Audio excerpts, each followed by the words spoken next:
Assembly సమావేశాలు live ద్వారా చూద్దాం. Clause 1 enacting formula and long title, and they are before the house. The question is that these who are the class 2 and 3, the schedule class 1 enacting formula and long title, please say aye. Those who are against, please say no. Ayes have it, ayes have it. Class 2 and 3, the schedule class 1 enacting formula and long title to stand part of the bill. I shall now request the Deputy Chief Minister to move the motion for passing the bill. Honorable Speaker, sir, I beg to move that the bill be passed.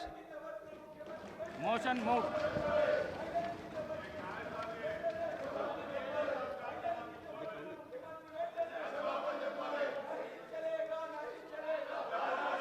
The question is that the bill passed.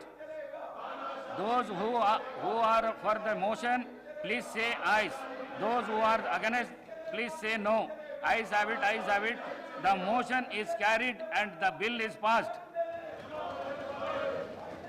వాయిదా ప్రతిపాదన కూనంనేని సాంబశివరావు గారు రాష్ట్ర వ్యాప్తంగా రంగారెడ్డి జిల్లా పెద్దంబర్పేట, గుంట్లూరు, మేడ్చల్ జిల్లా, వరంగల్ జిల్లా, హన్మకొండ, నర్సంపేట, పరకాల, జనగామ, చెన్నారావుపేట, ఎల్కతుర్తి, భూపాల్పల్లి మండలాల్లో ఖాళీగా ఉన్న ప్రభుత్వ స్థలాల్లో గుడిసెలు వేసుకొని నివసిస్తున్న ఇల్లు లేని నిరుపేదలందరికీ పట్టాలు మంజూరు గురించి చర్చించాలని కోరుతూ ఇచ్చిన వాయిదా ప్రతిపాదన తిరస్కరించినాను. గురువారం ఆగస్టు 1వ తేదీ 2024న ఉదయం 10 గంటలకు తిరిగి సమావేశము అగుటకు సభను వాయిదా వేస్తున్నాను.